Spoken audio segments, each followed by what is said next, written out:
Just a few weeks ago, I was scrolling through LinkedIn and saw 4 consecutive articles about Bitcoin. So I thought to myself, what is Bitcoin? Why are people using it, and is it even legal? So after some research, I found out that Bitcoin was a type of cryptocurrency, and there are thousands of cryptocurrencies being traded at the moment, and the number continues to expand. However, I also found out that Bitcoin is notoriously related to the dark web, in particular Silk Road, a website used to trade illicit drugs. So as future lawyers and regulators, what are the unique characteristics of Bitcoin that we should be aware of? What are the regulations as it currently stands, and what will the future look like? I'll now pass on to Mel to talk us through these issues. Thanks, Amy. Jason Bloomberg, an expert in digital innovation, speaks of tax evasion, money laundering, contraband transactions and extortion as 4 key areas of criminal activity that have been aided by the use of cryptocurrencies.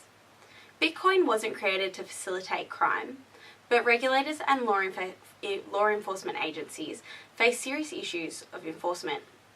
Within only 1 year of Silk Road shutting down in 2013, there were many new websites using new, more privacy-focused digital currencies that are opaque to forensics and ad hoc analysis.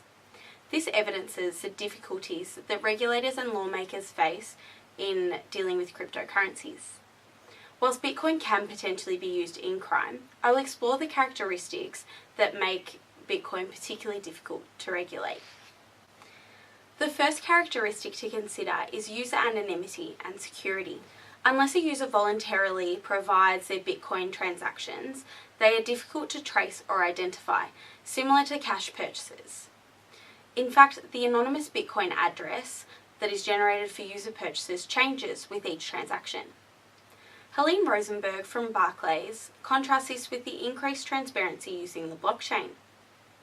Ms. Rosenberg specifically identifies that in combination with a monitoring tool, the blockchain allows for increased visibility into potential clients' activities, more so than would traditionally be available for money service bureaus. The popularity of Bitcoin comes in the post-GFC world, where there is a reduced trust in big banks and governments. This peer-to-peer network relies on transparency rather than hiding behind a bank's closed doors. However, even though it is appealing, it requires balance to ensure user privacy.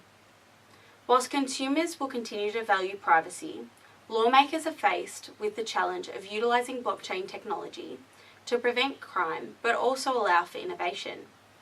In July 2017, a Californian federal court ordered Coinbase, a cryptocurrency market, to release the identity of almost 15,000 users to the IRS. If decisions continue in this direction, it may result in a loss of consumer confidence and limit innovation, as anonymity is highly valued by cryptocurrency users. Secondly, there are no third-party interruptions. One of the most widely publicised benefits of Bitcoin is that governments, banks and other financial intermediaries have no way to interrupt user transactions or place freezes on Bitcoin accounts. The system is purely peer-to-peer and users experience a greater degree of freedom than with traditional currencies. Since there is no way for third parties to identify, track or intercept transactions denominated in Bitcoins, major advantages include generally there is no sales tax added to transactions and there are very low transaction fees.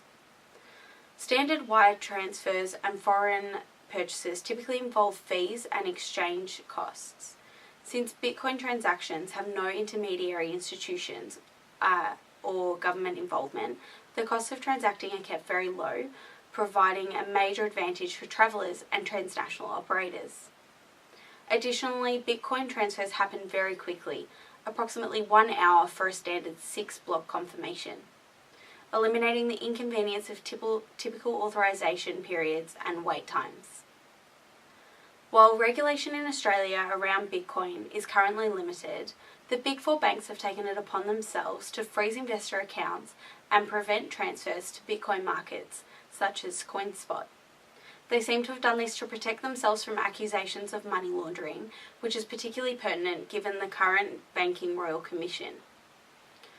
While some self-regulation has occurred within the cryptocurrency sector, there remains uncertainty due to the lack of institutional regulation, and banks will continue to act to protect their own interests.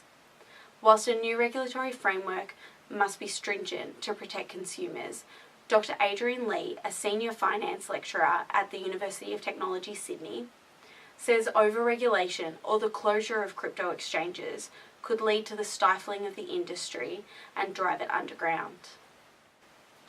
Thirdly, the mobility of payments. As with many online payment systems, Bitcoin users can access their coins anywhere, anytime, as long as they have internet access. People globally are looking to faster payment schemes that are operable across borders, but this is linked with the potential for cybercriminals to commit fraud faster, according to a recent Barclays white paper.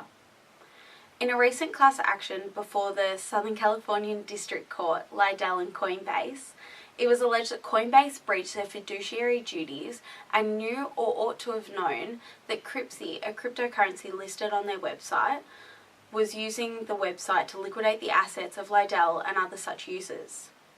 Whilst the public are not privy to the final decision as it was referred to arbitration, it is important for consumers to be aware of these risks when investing.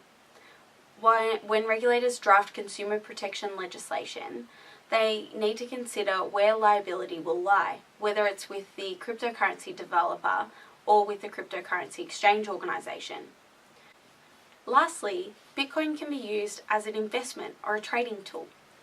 The value of Bitcoin grew from less than 1 cent to just over 23,000 Australian dollars in just under 7 years, providing a value investment for a lucky few. Bitcoin can also be used to trade other smaller cryptocurrencies that traditional currencies cannot have access to. The ATO recently announced that it considers cryptocurrencies to be an asset for capital gains purposes. So investors must be clear on their tax liabilities to avoid later sanctions for tax avoidance. Also, given the developments in US case law, consumers will need to be aware of the possibility that the details they provide to exchanges may be given to other tax agencies later on. But what will the future of Bitcoin and cryptocurrencies actually look like? Governments around the globe have responded to Bitcoin differently. 6 countries such as Bolivia and Nepal have banned the use of Bitcoins entirely. China has announced the closure of domestic cryptocurrency exchanges, but Australia has been much more welcoming to Bitcoin technology and has recently confirmed that Bitcoin will no longer be subject to double taxation in an effort to make it easier for cryptocurrency businesses to operate in the country. Double taxation originally caused several well-known exchanges to stop operating in Australia in 2014, causing innovation here to lag behind other markets where businesses enjoyed greater freedom.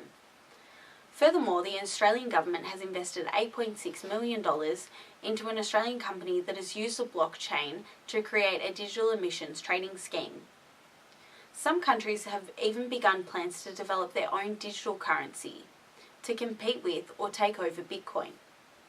Digital currencies differ from cryptocurrencies because they are controlled by a central organisation, such as a government, and will be traceable, whilst maintaining benefits such as greater access, faster transaction speeds, and importantly will rely on blockchain technology. But whether these government-developed digital currencies will be as popular as cryptocurrencies remains to be determined. Thank you so much for explaining everything, Mel. So in summary, the invention of Bitcoin and the blockchain has solved a lot of problems that the traditional monetary system had, but its lack of regulation continues to create a lot of doubt and speculation as to its long-term use. Considering the small number of cases brought to court to date, it is likely that the number will continue to increase as Bitcoin becomes more popular. Lawyers need to be aware that Bitcoin's status in Australia is an asset rather than a currency, and that a number of countries have banned its use entirely. Furthermore, it will be vital for regulators to come up with innovative solutions, whether through legislation or other means, to protect users. We look forward to seeing how it all unfolds and encourage all lawyers to watch the Bitcoin and cryptocurrency space closely.